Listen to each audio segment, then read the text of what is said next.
आज का हमारा टॉपिक है रिजिड बॉडीज।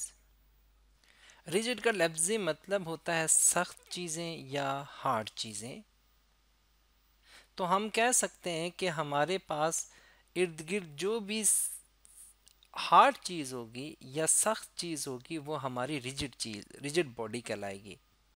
जब भी हम हार्ड चीज़ या सख्त चीज़ को सोचते हैं तो हमारे जहन में कुछ चीज़ें जहन में आती हैं, जैसे कोई आयरन का टुकड़ा होगा, कोई लकड़ी का पीस होगा या कोई पत्थर होगा, उन्हें हम रिजिड मानते हैं या हार्ड मानते हैं।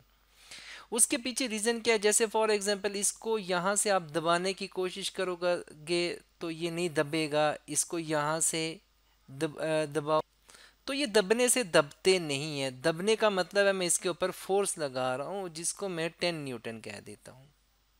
तो इसको मैं ऐसे कह सकता हूँ कि मैंने जब हम इस पे फोर्स लगाते हैं तो ना इसकी कोई शेप में चेंज आई है, इनमें से किसी में ना इनका कोई लंबाई कम ज़्यादा हुई है, ना इनके अंदर कोई फिजिकली कोई स्ट्रक्चर में तब्दीली आई है।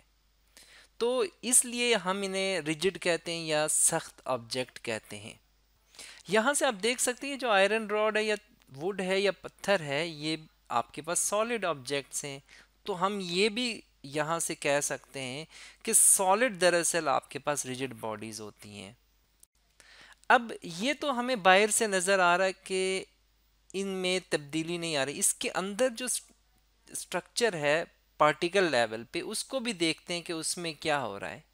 अब ये मैंने एक स्ट्रक्चर आपके सामने शो किया है किसी सॉलिड का। उसमें देख सकते हैं ये जो पार्टिकल्स हैं ये अपनी जगहों पे फिक्स हैं। इनके दरमियान में जो डिस्टेंस होता है वो भी फिक्स होता है।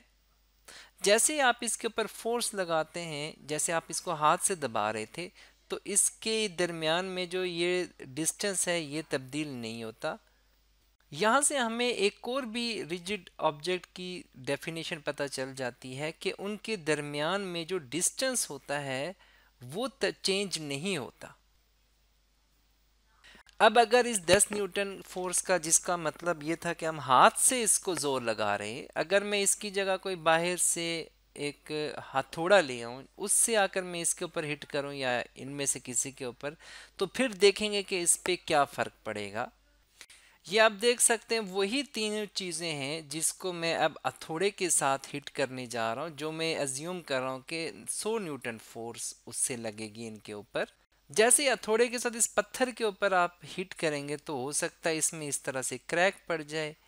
ये जो लकड़ी का पीस है इसमें यहाँ पर आप देखेंगे कि कई दफ़ा दब सी पड़ जाएगी, और ये जो है इसको कोई फ़र्क नहीं पड़ेगा। ये वो चीज़ें जो हम बाहर से देख सकते हैं, क्रैक दब या इसके ऊपर कोई तब्दीली नहीं आएगी। इनके अंदर का जो स्ट्रक्चर है उस पे क्या फ़र्क पड़ेगा वो भी हम देख लेते हैं। अब यहाँ पर इन्हीं चीज़ों को मैंने उनके स्ट्रक्चर की फॉर्म में शो किया है। ज़रा देखें, ये स्टोन है जिसमें क्रैक पड़ा था, उसके अंदर जो स्ट्रक्चर है उसमें भी इस तरह से क्रैक आपको पड़ जाएगा। अब जैसे ही क्रैक पड़ गया तो आप कह सकते हैं इसका स्ट्रक्चर तो मेंटेन नहीं रहा इस फोर्स की वजह से। तो अब ये 100 न्यूटन फोर्स के लिए रिजिड ऑब्जेक्ट नहीं है, क्योंकि इसका स्ट्रक्चर मेंटेन नहीं है।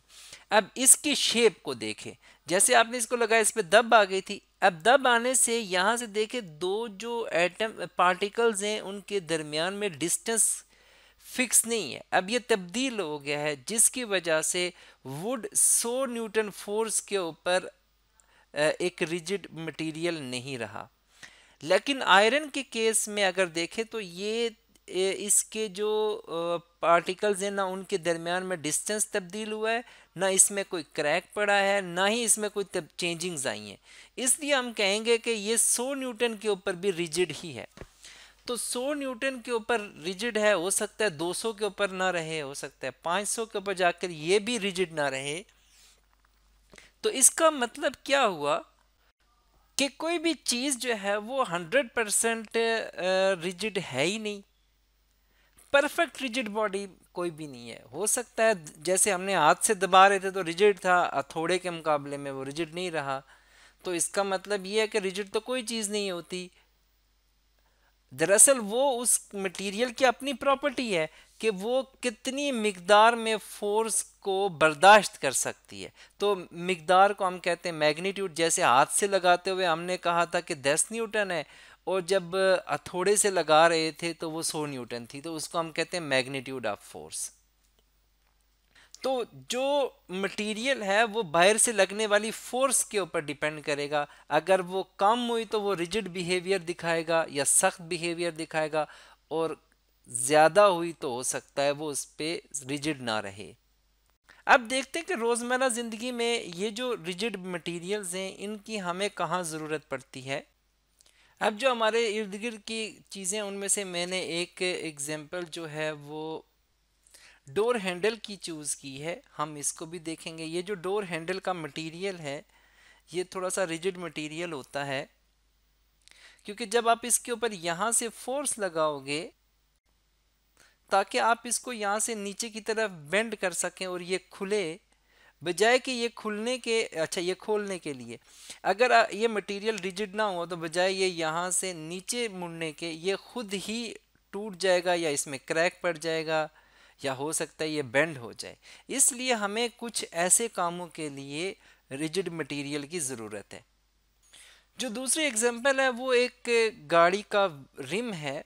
ये जो रिम है आपको मालूम है ये थोड़ा सा हार्ड मटेरियल होता है। जब आप किसी गाड़ी को कोई जंप लगता है खड्डे में से या किसी जगह पर, तो उस वक्त इसमें अगर बेंड आ जाए या क्रैक पड़ जाए तो फिर गाड़ी का चलना मुश्किल हो जाएगा। इसलिए यहाँ पर भी हमें एक ऐसा मटेरियल चाहिए कि जो छोटे मोटे शॉक्स को या झटकों को बर्दाश्त कर सके। इस केस में भी है जो हमारे हाथ के लगाए हुए ज़ोर को बर्दाश्त कर सके, और यहाँ पर जो जंप वगैरह में आएंगे। इसलिए हमें कुछ जगहों पे स्पेशली सख्त मटेरियल की या रिजिड मटेरियल की ज़रूरत है।